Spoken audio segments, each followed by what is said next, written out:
महाराष्ट्र पहुंचे मुख्यमंत्री पुष्कर सिंह धामी महायुति सरकार के शपथ ग्रहण समारोह में होंगे शामिल और इस समारोह में शामिल होने के लिए उत्तराखंड के मुख्यमंत्री पुष्कर सिंह धामी महाराष्ट्र पहुंचे हुए हैं। बता दें आपको, पीएम मोदी समेत 22 राज्यों के मुख्यमंत्री भी महाराष्ट्र में जो शपथ ग्रहण समारोह होना है आज शाम 5:30 बजे से, जिस समारोह की शुरुआत होनी है उसमें सम्मिलित होने के लिए, उसमें शामिल होने के लिए वो महाराष्ट्र पहुंच गए हैं। सीएम धामी ने फडणवीस को बधाई भी दी, जीत की भी बधाई दी और महायुति की सरकार वहां पर जो बनने जा रही है उसकी भी बधाई दी। उत्तराखंड के मुख्यमंत्री पुष्कर सिंह धामी महाराष्ट्र सरकार के शपथ ग्रहण समारोह में शामिल होने के लिए मुंबई पहुंच चुके हैं। वहीं सीएम धामी के मुंबई पहुंचने पर बीजेपी कार्यकर्ताओं ने, वहां प्रवासी उत्तराखंडियों ने उनका भव्य स्वागत किया। महाराष्ट्र के मनोनीत मुख्यमंत्री देवेंद्र फडणवीस के शपथ ग्रहण समारोह पर मुख्यमंत्री पुष्कर सिंह धामी ने कहा, यहां महायुति गठबंधन को भारी बहुमत मिला, लोगों का जबरदस्त समर्थन मिला, सभी ने देवेंद्र फडणवीस को अपना नेता चुना है और मैं उन्हें उनकी इस जीत पर बधाई देता हूं, आगे उनकी नई पारी के लिए शुभकामनाएं देता हूं। पीएम नरेंद्र मोदी के मार्गदर्शन में महाराष्ट्र तेजी से विकास की ओर बढ़ेगा। उत्तराखंड की तरफ से भी उन्हें ढेरों शुभकामनाएं।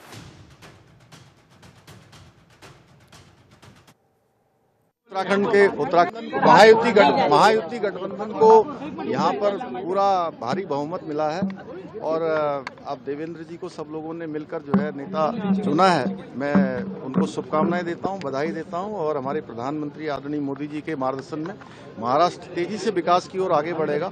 डबल इंजन की सरकार यहाँ पर बहुत अच्छा काम करेगी। उत्तराखंड की जनता की ओर से सबको शुभकामनाएं। सर, एकदम मराठीत होऊन जाऊन एकदम मराठीत काय शुभेच्छा झाला, देवेंद्र फडणवीस पुन्हा तिसऱ्यांदा शपथ घेतात, काय सांगाल? नहीं, बहुत अच्छा है। जी उत्तराखंड के लोग जो है हमेशा जो है यहाँ से उनका बड़ा प्रेम है। जहाँ उत्तराखंड हिमालय ये समुद्र है और इस आर्थिक राजधानी में निश्चित रूप से एक बार फिर से कमल खिला है और डबल इंजन की सरकार बनी है और जहाँ जहाँ भी पूरे देश के अंदर आज डबल इंजन सरकारें हैं वहाँ लगातार विकास हो रहा है। मुख्यमंत्री पुष्कर सिंह धामी के नेतृत्व में स्वास्थ्य सेवाओं को निरंतर विस्तार दिया जा रहा है। इसी क्रम में मुख्यमंत्री ने उत्तरकाशी जिले के भटवाड़ी स्थित प्राथमिक स्वास्थ्य केंद्र को 50 उप जिला चिकित्सालय में उच्चीकृत किए जाने की स्वीकृति प्रदान की। गंगोत्री विधायक सुरेश चौहान समेत क्षेत्र के सभी नागरिकों ने मुख्यमंत्री का आभार व्यक्त किया है।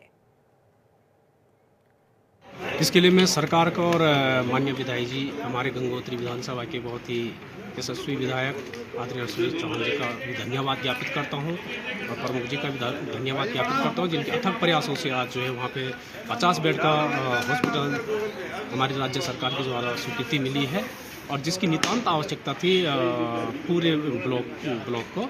और उससे स्थानीय लोगों को तो सुविधा मिलेगी ही, अपितु जितने भी हमारे 4 धाम गंगोत्री धाम को आते हैं उनके लिए भी जो है यहाँ जो है बहुत बड़ा एक वरदान समझता हूँ कि इमरजेंसी के टाइम पे जो है ये जो है हमारे लिए जो है मील का पत्थर साबित। देखो, जो सीमांत विकासखंड भटवाड़ी में और गंगोत्री मार्ग की लाइफलाइन माना जाता है भटवाड़ी, और उससे ऊपर कहीं इतना बड़ा हॉस्पिटल नहीं था। तो सबसे पहले मैं अपने यशस्वी माननीय मुख्यमंत्री धामी जी का बहुत यहाँ की जनता की ओर से और अपनी ओर से उनका आभार व्यक्त करता हूँ। अपने स्वास्थ्य मंत्री का भी, जिन्होंने यहाँ पर 50 बेड का लगभग 22-23 करोड़ रुपए का हॉस्पिटल जो है भटवाड़ी के लिए स्वीकृत किया और उससे जहाँ हमारे तमाम जो सीमांत के लोग रहने वाले हैं उनको भी लाभ मिलेगा और तमाम जो हमारे तीर्थाटन पर्यटन यहाँ पर आते हैं उनको भी इस हॉस्पिटल से लाभ मिलेगा। देखो, वहीं बीजेपी ने निकाय को लेकर निर्णायक रूप से आगे बढ़ते हुए चुनाव प्रभारियों की नियुक्ति कर दी है, जिसके तहत सभी 11 नगर निगम समेत नगर पालिका और नगर पंचायतों में पार्टी के वरिष्ठ नेताओं को जिम्मेदारी भी दे दी गई। पार्टी कार्यालय में इस संबंध में सूची भी जारी कर दी गई है, जिसके तहत देहरादून में कुलदीप कुमार, ऋषिकेश में दान सिंह रावत, हरिद्वार में ज्योति प्रसाद गैरोला, रुड़की में राम मोहन अग्रवाल, कोटद्वार राकेश में गिरी, कोटद्वार में श्रीनगर में रमेश गाड़िया, पिथौरागढ़ में गोविंद पिलखवाल, अल्मोड़ा में प्रदीप बिष्ट निगम चुनाव प्रभारी की भूमिका का निर्वहन करेंगे। इसी तरह से 45 नगर पालिका और 46 नगर पंचायत में होने वाले निकाय चुनाव को लेकर भी पार्टी नेताओं को उनकी जिम्मेदारियां बता दी गई है, सौंप दी गई है।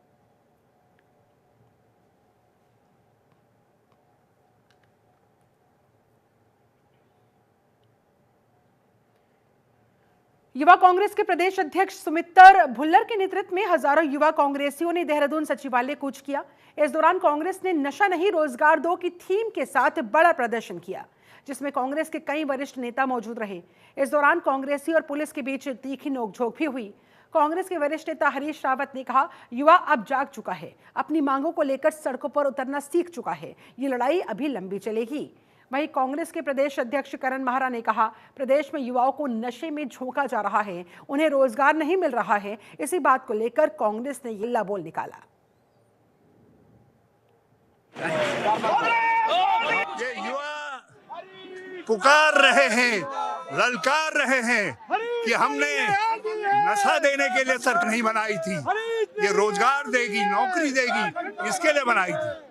इसलिए आज हजारों की संख्या में उत्तराखंड का युवा सड़कों पर निकला है। मैं बहुत बहुत बधाई देता हूँ युवा कांग्रेस के राष्ट्रीय अध्यक्ष को। उन्होंने अपनी पारी की शुरुआत हमारे बड़े दर्द के साथ की, जो नशा नहीं नौकरी दो का नारा है, उस नारे को आज देहरादून की सड़कों पर और सारे देश में गुंजायमान करने का काम किया।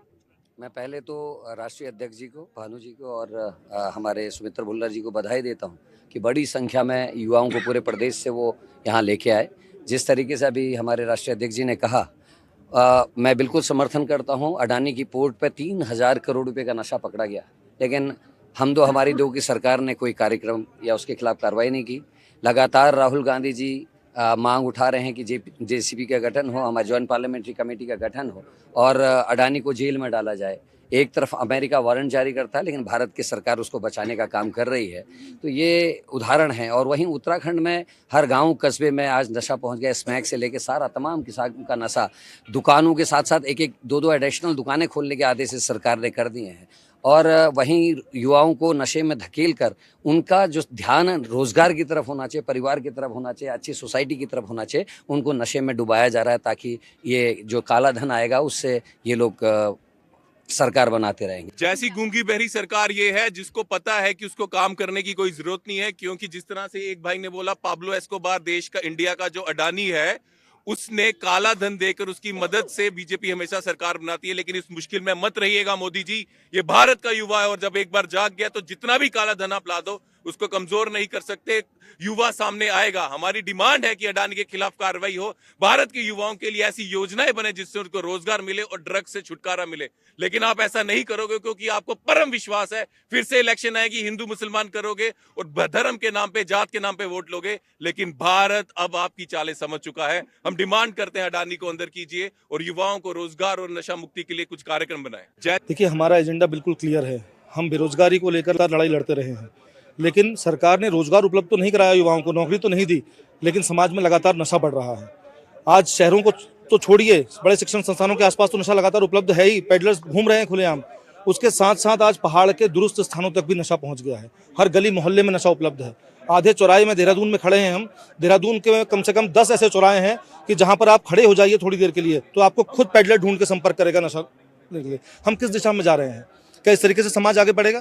तो हमारी ये सीरियस डिमांड है और हमारा ये भावनात्मक जुड़ा हुआ मुद्दा है, क्योंकि हमारे बहुत सारे साथी ऐसे हैं जिनके परिवार नशों ने खराब कर दिए, बर्बाद कर दिए। तो ये हमारे लिए एक राजनीतिक के साथ साथ एक भावनात्मक मुद्दा भी है और हम चाहते हैं कि सरकार इस पर ठोस कार्रवाई करे।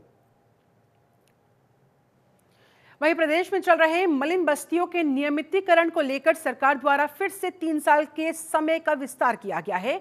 3 साल और इसे यानी एक्सटेंड कर दिया गया है, जिस पर राज्यपाल द्वारा मोहर भी लगाई जा चुकी है। कांग्रेस के प्रदेश अध्यक्ष करण माहरा ने भी आरोप लगाते हुए कहा कि सरकार मलिन बस्तियों को लेकर बिल्कुल गंभीर नहीं है। जिस तरीके से मलिन बस्तियों के नियमितीकरण को लेकर टालमटोल की जा रही है, अब 3 साल का समय और ले लिया गया है, ये सिर्फ और सिर्फ चुनावी फायदा लेने वाला फैसला है, क्योंकि अभी प्रदेश में निकाय चुनाव है, 2027 के चुनाव है।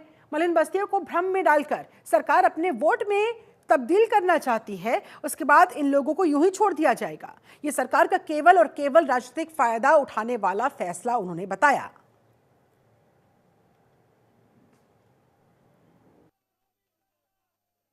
मेरा ये कहना है कि जब पहले पूर्ववर्ती सरकारों ने ऑलरेडी इसमें कहा था कि हम ये करेंगे, तो इसको क्यों 3 साल के लिए टाला जा रहा है? 3 साल का कार्यकाल किसी को कोई राहत नहीं देता। मेरा मानना है सरकार ने कदम उठाते हुए उनको रेगुलराइज करना चाहिए। ये केवल निकाय चुनाव में लाभ लेने के लिए आप 3 साल का लटका रहे हो। एक आदमी को फांसी मिल जाए, उसको कहा जाए कि तेरी फांसी 10 दिन बढ़ा दी जा रही हो, तो उसके लिए मौत है। उसको पता है यार आज मरना था, अभी 10 दिन बाद मरना है, वो 10 दिन और कष्ट में रहेगा। 3 साल ये जितने भी बस्ती वाले, इनके दिमाग में ये रहेगा यार 3 साल बाद फिर हम बेघर हो जाएंगे। तो सरकार अगर वाकई में सरकार की नीयत ठीक है तो इनके पक्ष में सीधे सीधे एक नियम बनाए और उनको रेगुलराइज करे। देखिए मेरा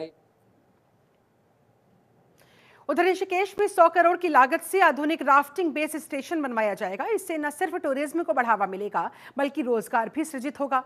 वैसे भी ऋषिकेश योग नगरी है, दुनिया भर से टूरिस्ट यहाँ पर राफ्टिंग के लिए आते हैं, योगा सीखने के लिए आते हैं। आधुनिक राफ्टिंग बेस स्टेशन के निर्माण से सूबे में एडवेंचर टूरिज्म को बढ़ावा मिलेगा। इसके लिए केंद्र सरकार ने पूंजीगत निवेश के लिए विशेष सहायता योजना के तहत धनराशि भी स्वीकृत की। बजट स्वीकृत होने के बाद राफ्टिंग केंद्रों पर शौचालय, कपड़े बदलने की सुविधा, खान पीन की सुविधा भी वहां मिल सकेगी। राफ्टिंग बेस स्टेशन बनाने का उद्देश्य योग नगरी में राफ्टिंग के लिए बुनियादी ढांचे की चुनौतियों से निपटना, उनकी कमियों को दूर करना है।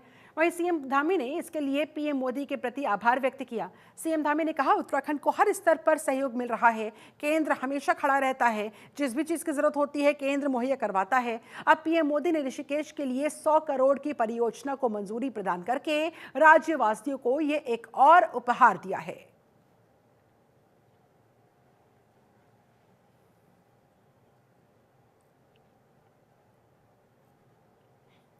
उधर बारिश न होने की वजह से प्रदेश में सूखी ठंड के साथ ही प्रदूषण का बढ़ता ग्राफ आम जनता को परेशान कर रहा है, जिससे सांस संबंधित समस्याओं के साथ साथ सर्दी जुकाम के मामले बढ़ते जा रहे हैं। खासकर मैदानी इलाकों समेत राजधानी देहरादून में पिछले कई दिनों से अस्पतालों में मरीजों की भीड़ लगातार बनी हुई है।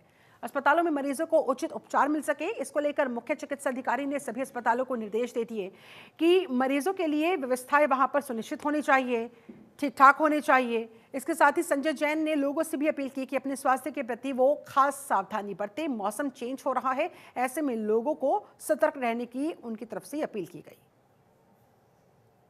ये कि एक तो बारिश नहीं हुई है और प्रदूषण भी थोड़ा सा बारिश न होने की वजह से बढ़ गया है और दिन के और रात के टेम्परेचर में काफ़ी डिफरेंस है। ठंड का भी प्रकोप अपनी उस पर नहीं आ पाया। इस वजह से इस समय फेफड़ों से संबंधित बीमारियों के लिए यह मौसम सबसे ज़्यादा फेवरेबल रहता है, तो उसी से संबंधित मरीज अस्पतालों में आ रहे हैं।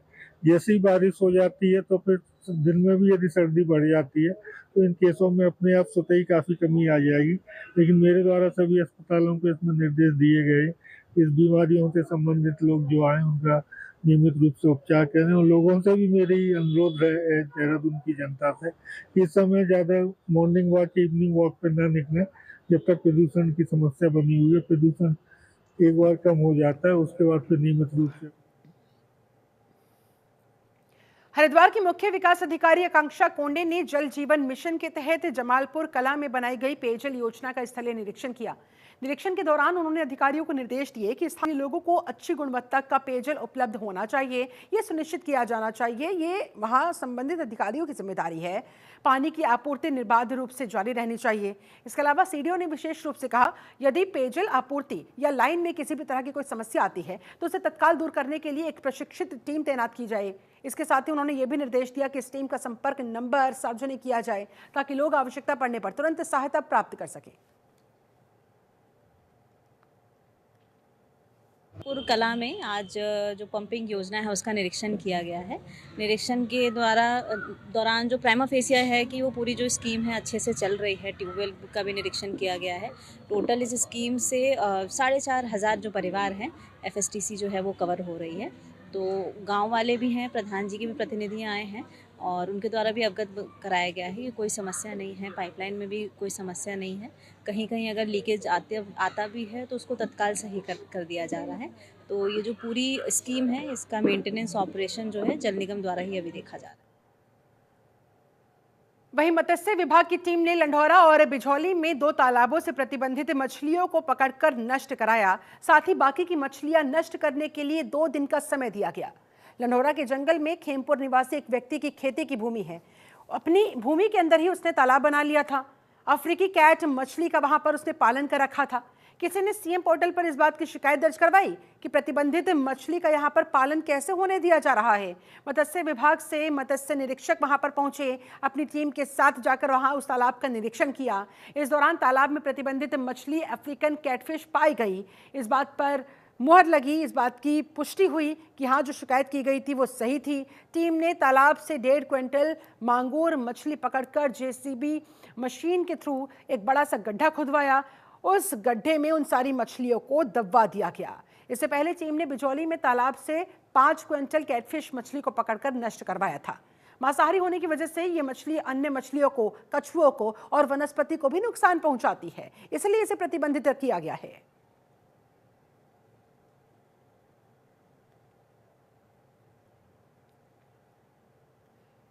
एक तरफ जहां सरकार बच्चों की शिक्षा पर जोर दे रही है, वहीं दूसरी तरफ शिक्षा के मंदिर में जाने से बच्चों को परेशानी हो रही है।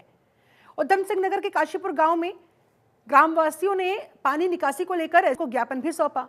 मोहल्ले में पानी भरा रहता है, इसकी वजह से बच्चों को वहां स्कूल आने जाने में परेशानी होती है, बीमारी के फैलने का खतरा बना होता है। ग्रामीणों ने एसडीएम से जल्द समस्या का समाधान करने की भी गुहार लगाई।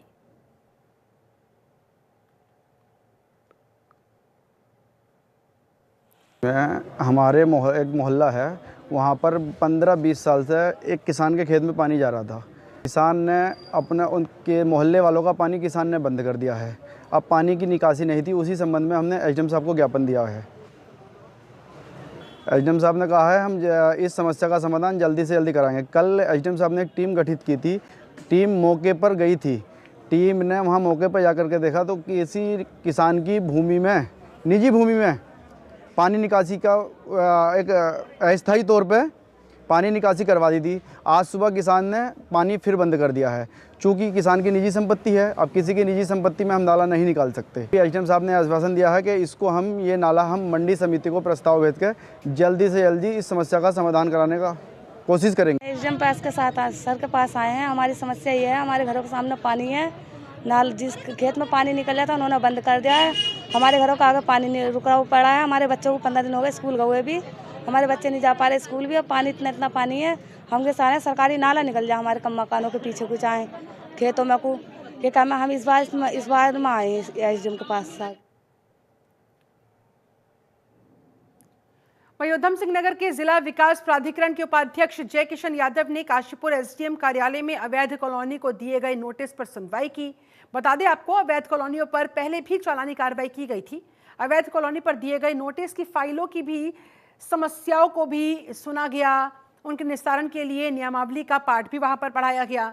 काशीपुर में पहले भी 56 कॉलोनियों पर चालानी कार्रवाई हुई थी। अवैध कॉलोनी संचालकों के हाथ में नोटिस थमा दिए गए थे, जिसको लेकर जिला विकास प्राधिकरण के उपाध्यक्ष जय किशन यादव एक्शन मोड में दिखाई दे रहे हैं। जय किशन यादव ने कहा, अगर कोई सही है, वैध कॉलोनी के मानक को पूरा करता है, तो उसको नक्शा पास की परमिशन भी दी जाएगी।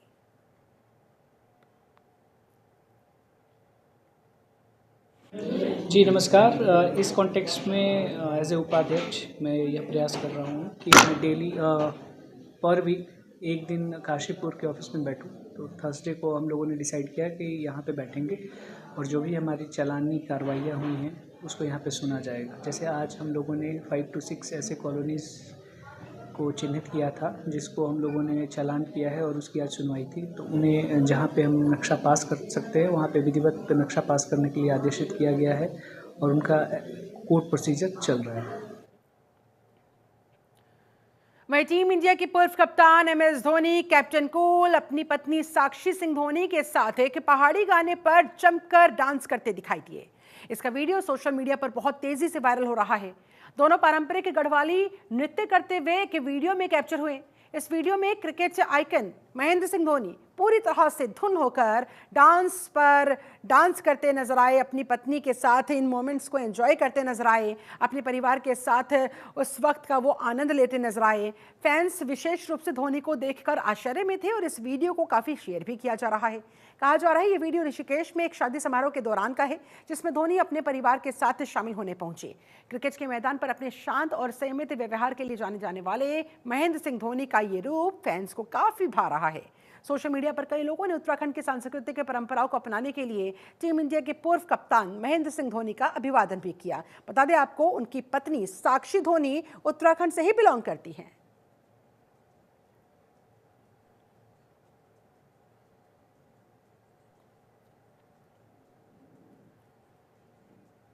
वहीं आईआईटी रुड़की के एक छात्र ने बुधवार को हॉस्टल में फांसी लगाकर आत्महत्या कर ली। इस दौरान छात्र का शव हॉस्टल के कमरे में फंदे से लटका हुआ मिला। इस घटना की सूचना पर पुलिस मौके पर पहुंची। छात्र के कमरे का दरवाजा तोड़ा गया, तब जाकर शव को बाहर निकाला जा सका। मृतक छात्र राजस्थान का निवासी बताया जा रहा है। हालांकि अभी तक आत्महत्या के कारणों का पता नहीं लग पाया। पुलिस पूरे मामले की जांच पड़ताल में जुटी हुई है। मृतक के परिजनों को मामले की जानकारी भी दे दी गई है।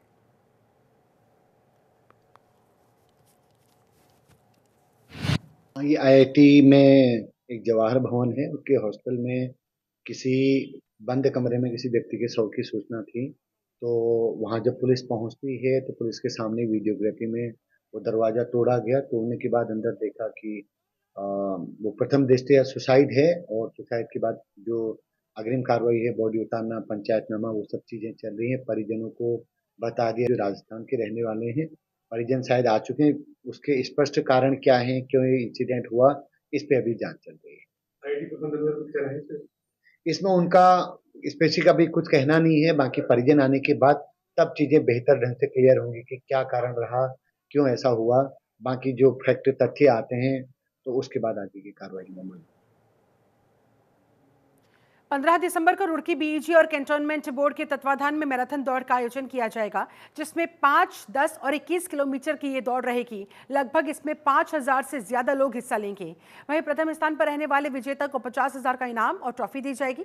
कैंटोनमेंट बोर्ड के सीईओ सभी आयु के लोग इसमें हिस्सा ले सकेंगे। उन्होंने बताया कि इसके लिए उन्हें रजिस्ट्रेशन करवाना होगा। वहीं इस मैराथन दौड़ में बीईजी ग्राउंड से लेकर पिरान करियर तक दौड़ा जाएगा, वहां तक इस दौड़ का आयोजन होगा। मैराथन 3 कैटेगरी में रहेगी, 5 किलोमीटर, 10 किलोमीटर और 21 किलोमीटर की मैराथन है हमारी। और इसमें सभी एज ग्रुप के लोग इसमें पार्टिसिपेट कर सकते हैं।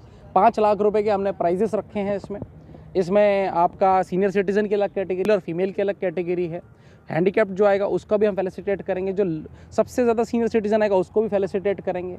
और हमारी ये कोशिश रहेगी कि हम 5000 से ज़्यादा लोग इसमें जोड़ पाएँ, क्योंकि 4000 का क्राइटेरिया हमारा पिछली बार का। ये बीईजी के परेड ग्राउंड से शुरू होकर कलियर तक और वापस कलियर से बीईजी। अग्निवीर भर्ती जो है वो ज़रूर की जा रही है, और उसके बारे में काफ़ी बैठक हुई जॉइंट मजिस्ट्रेट की अध्यक्षता में। और 11 तारीख से लेकर 21 तारीख तक भर्ती चलेगी। 1500 लोग पर डे आएंगे। उसको लेकर जो भी मूलभूत आवश्यकताएं ज़रूरत है, चाहे वाटर का टैंकर हो या फायर की गाड़ी हो, सेसपूल हो, हमारी फॉगिंग मशीन हो, कर्मचारी हो, वो सारे के सारे सभी विभाग हर एक से जितना कॉपरेशन हो रहा है सब लोग कर रहे हैं। हरिद्वार के बैरागी कैंप क्षेत्र में प्रशासन ने अवैध अतिक्रमण पर बुलडोजर कार्रवाई करते हुए वहां पर एक्शन लिया। गंगा किनारे कुंभ मेले के लिए आरक्षित भूमि पर सालों से फैले अवैध कब्जे को हटाने के लिए प्रशासनिक टीम वहां भारी पुलिस बल के साथ मौके पर पहुंची। कार्रवाई के दौरान स्थानीय लोगों ने प्रशासन का विरोध भी किया। उनका आरोप था कि उन्हें ना तो पहले कोई सूचना दी गई, ना कोई नोटिस दिया गया, और अचानक टीम वहां पहुंच जाती है, निर्माण सारा उनका तोड़ दिया जाता है। हालांकि प्रशासन का कहना है कि ये कार्रवाई पूरी तरह से नियम के मुताबिक ही की गई है। अधिकारियों के मुताबिक बैरागी कैंप की ये भूमि साधु संतों के लिए कुंभ मेले की आवश्यकताओं के लिए आरक्षित है, लेकिन यहाँ पर अवैध तरीके से इन लोगों ने झुग्गी झोपड़ियां बना ली थी, अन्य निर्माण खड़े कर दिए गए थे, जिसको ध्वस्त करने का काम किया है। बुलडोजर एक्शन इस वजह से वहां पर लिया गया है। ऐसा है, ये जो है मेला ग्राउंड है, कुंभ ग्राउंड इसको कहते हैं। ये उत्तर प्रदेश सरकार की ज़मीन है और इस पर बहुत दिनों से अतिक्रमण था, कई वर्षों से। इसको जो है हम लोगों ने नोटिस दे करके सब खाली करवा दिया है, कि जिससे आगे होने वाले अतिक्रमण से भी बचा जा सके और मेला ग्राउंड हमारा खाली रहे, कि जब कभी भी इस पर मेला लगे, कुंभ लगे, तो इसका उपयोग किया जा सके। ऐसा है ये। हरिद्वार की जुर्स कंट्री सोसाइटी में स्ट्रीट डॉग्स का आतंक बढ़ता जा रहा है। इस समस्या से परेशान कर्मेंद्र सिंह के जनता दरबार में पहुंचकर गुहार लगाई। महिलाओं का कहना है आवारा कुत्तों की बढ़ती संख्या से उनके और उनके बच्चों की सुरक्षा खतरे में है। इस समस्या का समाधान होना चाहिए।